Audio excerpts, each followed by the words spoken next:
Jadi memang betul kalau diartikan ayat ini hanya Allah yang tahu. Artinya apapun yang saya jelaskan di sini bukan gambaran maksimal tentang tanda-tanda ini. Tidak bisa dijelaskan secara utuh. Ini hanya sebagian saja yang saya bisa ungkap sedikit saja. Pengetahuannya itu Anda dapatkan langsung ketika saya maksud tadi. Seandainya ada tanda lalu lintas di pertigaan ini, nanti Anda sampai di pertigaan baru bisa mengerti kemana saya harus mengarah berdasarkan tanda ini. Jadi pengalaman masing-masing tidak bisa Seorang yang sudah melihat tanda itu begitu kembali mau menjelaskan tidak bisa tuntas. Bahasa apapun yang dipakai tidak bisa.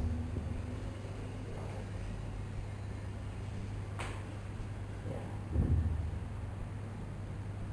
Jadi saya ulangi bahwa Zakaria, Yahya, dan Isa, ya, untuk sementara Zakaria diceritakan melalui simbol Shad.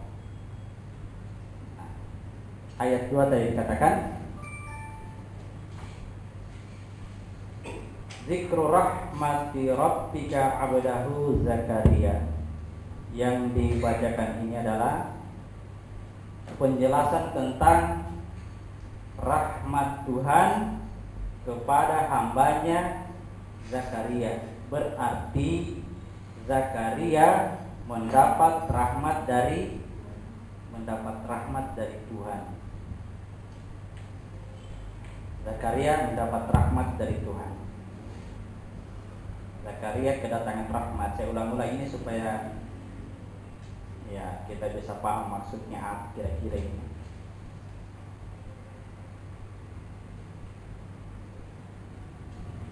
Jadi rahmat Tuhan diberikan kepada Zakaria dan ini diungkap dalam kisah Zakaria itu. Ayat 3, yaitu tatkala ia berdoa kepada Tuhannya dengan suara yang lembut. Ia berkata, "Ya Tuhanku, sungguhnya tulangku telah lemah dan kepalaku telah ditumbuhi uban, dan aku belum pernah kecewa dalam berdoa kepada Engkau, ya Tuhan."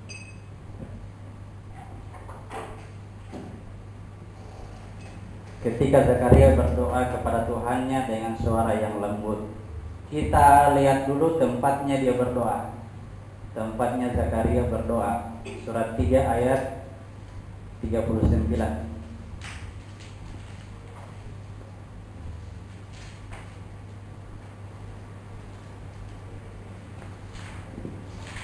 Surat 3 ayat 39. Kemudian malaikat Jibril memanggil Zakaria sedang ia tengah berdiri bersembahyang di mihrab. Dia sedang sholat di mihrab.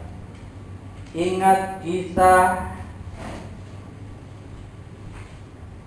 pemilik kambing yang memasuki wilayahnya, yang memasuki mihrabnya Nabi Daud. Di mana itu masuk ke mihrabnya Nabi Daud? Di wilayah dada. Zakaria berdoa atau dalam keadaan sholat di sini di mihrab yang sama, karena ceritanya Nabi Daud adalah kita sendiri, ceritanya Zakaria kita juga, ya kita juga Zakaria. Lalu dikatakan Zakaria sedang sholat di mihrab, didatangi oleh malaikat Jibril. Terus Sesungguhnya Allah menggembirakan kamu dengan kelahiran seorang putra Yahya yang membenarkan kalimat yang datang dari Allah menjadi ikutan menahan diri dari pengaruh hawa nafsu dan seorang nabi dari keturunan orang yang saleh. Ya, itu berita dari malaikat Jibril ya, ketika Zakaria berada di mihrab. Kembali ke ayat 4 tadi, surat 19 ayat 4. Dia berkata, doanya Zakaria, dia berkata, ya Tuhanku, sesungguhnya tulangku telah lemah, kepalaku telah ditumbuhi uban. Aku belum pernah kecewa dalam berdoa kepada Engkau. Tulangku telah lemah. Kenapa? Karena dia terikat oleh ruang dan waktu. Dia terikat oleh ruang dan waktu. Masa pakainya sudah hampir habis. Tetapi dia tidak punya anak. Istrinya mandul. Istrinya mandul itu, istrinya ini tidak bisa menghasilkan anak. Tidak bisa menghasilkan anak.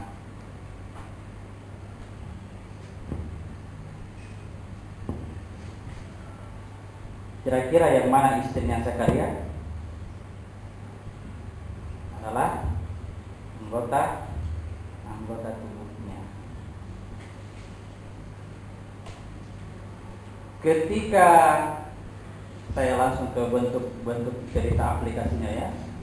Ketika seseorang bersedekah, maka di sebelah sana, di alam sesudah tubuh kita ini, dia diberikan tangan oleh Allah. Bukan kerjanya ini, bukan karena kerjanya tangan ini, tapi karena rahmatnya Tuhan. Kenapa Tuhan kasih rahmat? Karena dia membawa nama Tuhan, bukan membawa namanya. Maka dikatakan lagi istri ini mandul, tidak bisa melahirkan anak.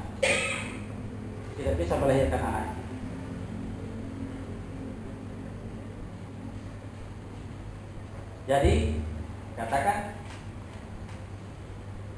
saya tidak mempunyai anak, istriku ini mandul, tapi saya tidak berhenti, tidak pernah kecewa dalam berdoa kepada Engkau. Artinya kita pun sekarang ini, kita tidak tahu di sebelah sana itu sudah ada anak atau belum. Tetapi ya, jangan pernah ada keputusasaan untuk melakukan sesuatu yang terbaik. Mungkin banyak rianya, mungkin banyak pengakuannya, tetapi di antara sekian banyak pengakuan itu ada yang tiba-tiba dilakukan dengan ikhlas.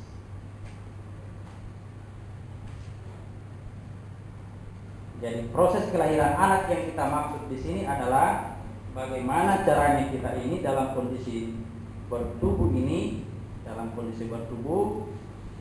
bisa melahirkan atau bisa memiliki anak, ya, memiliki anak di wilayah di luar tubuh kita. Sesudah tubuh apa? Sesudah tubuh itu jiwa. Saya gambarkan ini ya.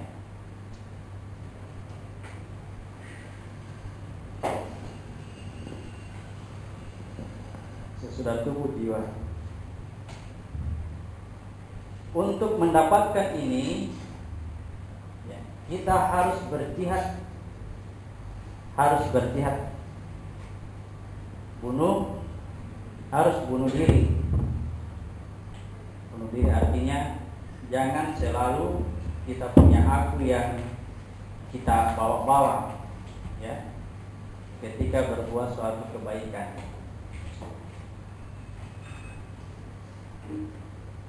Karena kalau tidak berjihad, ini tidak akan pernah punya anak di sana.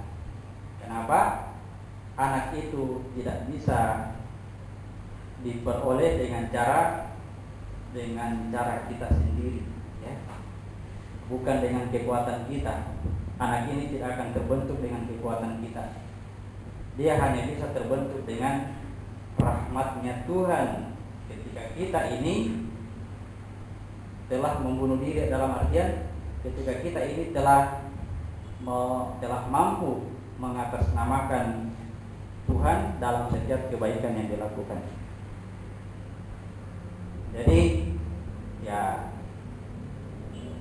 bukan pahala yang dikejar, kata istilahnya bukan lagi pahala yang dikejar, hadiah pemberian dari Allah, melainkan rahmatnya Allah. Pahala itu yang dimaksud adalah ya kelengkapan alat, kelengkapan. Kemudian berjihad, kata Allah, wajahidu fi sabilillah, berjihadlah kamu ke jalan Allah. Jadi ini masuk ke sini itu sudah jalan Allah, ya. Jika kita masuk ke sini, ya, berarti kita sudah mulai start untuk melewati jalannya Allah.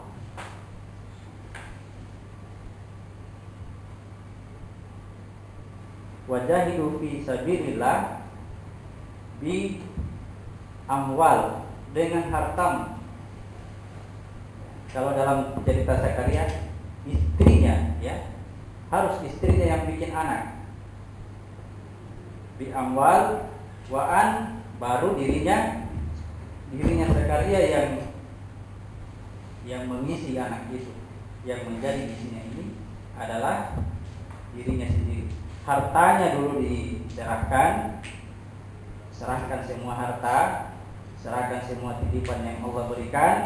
Kemudian untuk mengisinya dirikan sholat.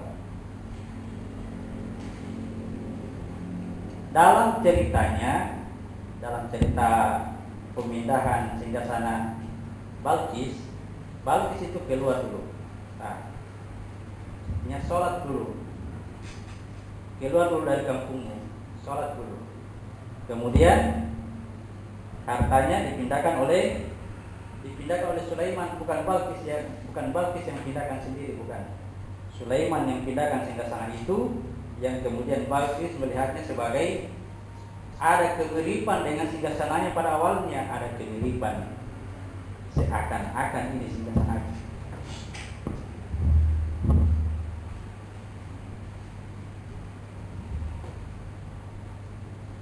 Jadi disebut di situ, ya, Zakaria tidak punya anak, ya. Dia dalam keadaan sholat di mihrab, didatangi oleh malaikat Jibril. Ada berita, kamu akan mempunyai seorang anak. Peristiwanya, jadi saya langsung gabung, ya. Peristiwanya surat 42 ayat 52.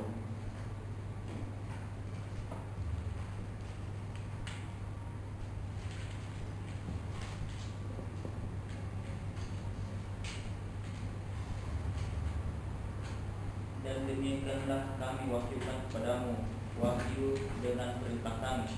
Sebelumnya kamu tidaklah mengetahui apakah Alkitab, dan tidak pula mengetahui apakah iman itu. Tetapi kami menjadikan Al-Quran itu cahaya yang kami tunjuki dengan dia siapa yang kami kehendaki antara hamba-hamba kami. Dan sungguhnya kamu benar-benar memberi petunjuk kepada jalan yang lurus. Ya.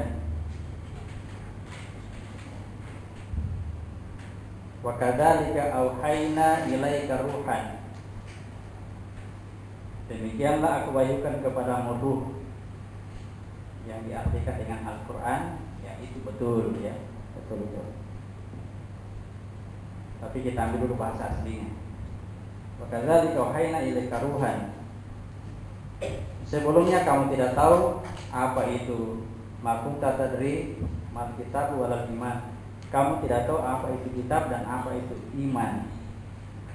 Walakin ja'alnahu, tapi aku rubah ruh itu menjadi nur, cahaya. Cahaya inilah yang masuk ke dalam mihrab. Cahaya ini yang masuk ke dalam mihrab ketika Zakaria sedang sholat di dalam mihrabnya.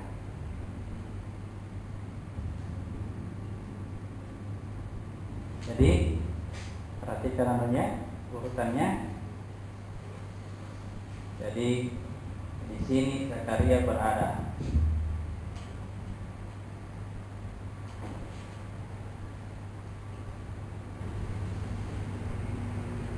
Kelak anaknya akan diberi nama Yahya.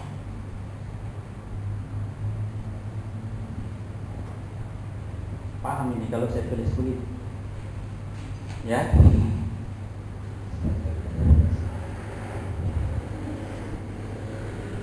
Yahya itu membenarkan sebuah kalimat, Isa adalah ruh dan kalimatnya.